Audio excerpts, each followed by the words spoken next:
So this is a video that I've been wanting to record for a while. I will try to be brief, but those of you who know me know that I have a lot of trouble with that. So last week I bought tickets to see Hanson at the pageant in St. Louis. This year marks their 25th year being a band, and it also happens to mark my 20th year being a fan of their music. More importantly, it marks 20 years since I met my best friend, Nikki. So I was 15 during the summer of 1997, and if you knew me that long ago, 20 years ago, you probably remember that I was totally obsessed with Hanson and their album, Middle of Nowhere. I went to summer school every year. My mom was a public school teacher and I always went. And so I ended up taking an art class that summer. And I ended up being in that class with Nikki, who was a year younger than me. So we didn't really know each other. We didn't really run in the same social circles. And somehow, I don't remember how because it has been 20 years, we both found out that the other one loved Hanson. And living in this tiny rural town, we were pretty much the only ones. And so she and I started spending all of our time together because we were both totally obsessed with them, and it was just this awesome thing that we had in common. So we spent that summer probably every night with each other. We watched a lot of Daria and Beavis and Butthead. We wore our hemp necklaces and our candy sneakers. And of course, we spent an inordinate amount of time talking about Hanson and how we were going to go see them in concert and, writing really bad fan fiction and just, I guess, normal teenage stuff. So from that summer on, Nikki and I were completely inseparable. I never met anyone who understood me on such a deep level before. I never met someone who shared so many of my interests. She liked to write, I liked to write. My biggest aspiration was to be a writer, but it was something I didn't really talk about with a lot of people because it made me nervous. I was afraid people would think I was silly for wanting to do that with my life. I was afraid that I was a terrible writer, and I think she was probably one of the first people besides my own parents who really encouraged me to do that and who said, this isn't silly and you can totally do this. And it was just the first time in my life I ever had anybody who really and truly, I guess, got me. And it was just awesome. Then the next summer we went to see Hanson on tour. She was in California for the summer, so she went to see them in San Francisco and I went to see them in Atlanta.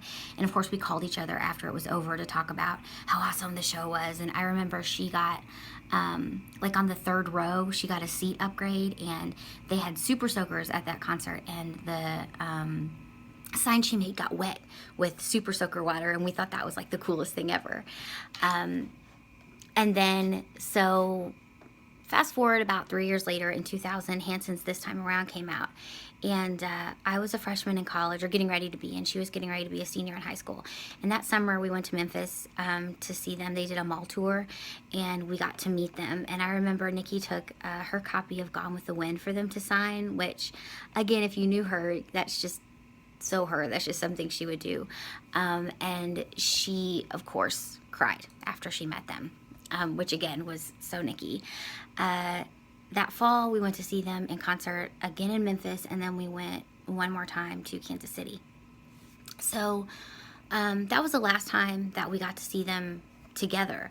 Life sort of happens, especially once you get out of high school and you get to go, you're in college, and we grew up, we graduated from college, we got jobs, we got married, we had children, but we talked like every single day, no matter where we were. And sometimes we were entire continents apart. Nikki was a world traveler. She had a PhD in teaching English as a second language. And so for the last several years, she and her husband were living in Saudi Arabia. And but despite the time difference and the fact that we didn't get to see each other except maybe once or twice a year, we talked constantly. So last year, Nikki was pregnant with her second child and a little girl, and Nikki got sick. At first we thought, maybe it was a cyst. They weren't really sure, but nobody was really too worried about it. But then she continually got worse and worse. and we found out that it was cancer.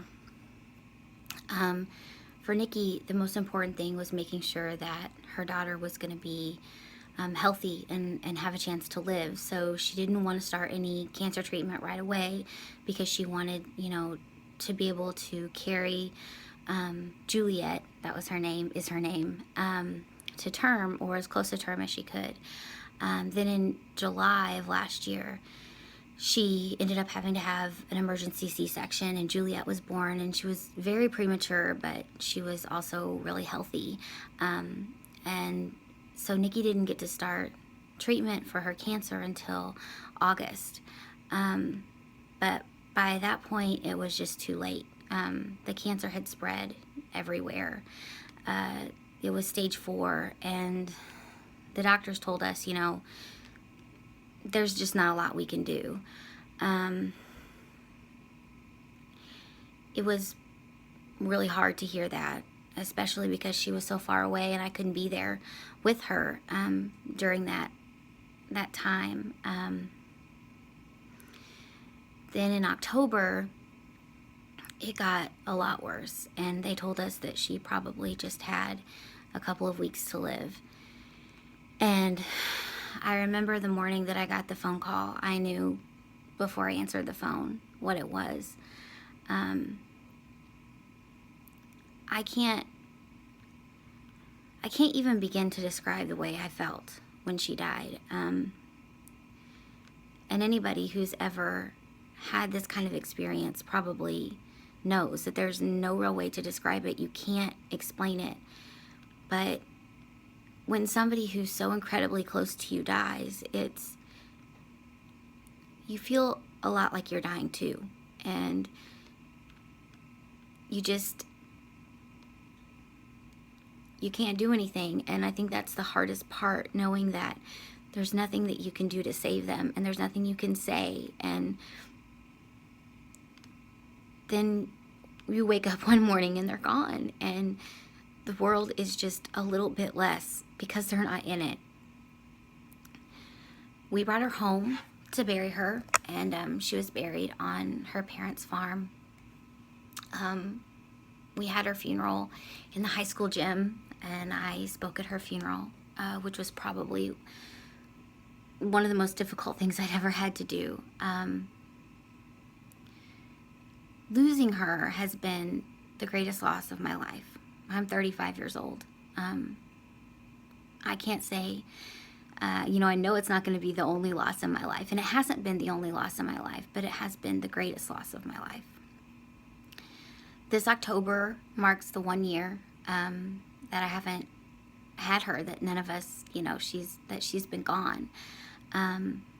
So when I heard that Hanson was coming to the pageant in St. Louis, I knew I had to go, but I have to be honest, I wasn't really sure that I could. I thought it might be too hard. We shared a lot of things. But the first thing, and probably one of the most important things, was Hanson. They brought us together, it was us together, one didn't exist without the other. Then I remembered, how much fun we had together, and how great it was to share that bond, and I knew that I had to go. So I guess what I'm trying to say is, I want to say thank you, I guess, to them, to Isaac, Taylor, and Zach, for the summer of 1997 and for everything that's come since then. I wouldn't be the person that I am today without her, which means I wouldn't be the person that I am today without your music.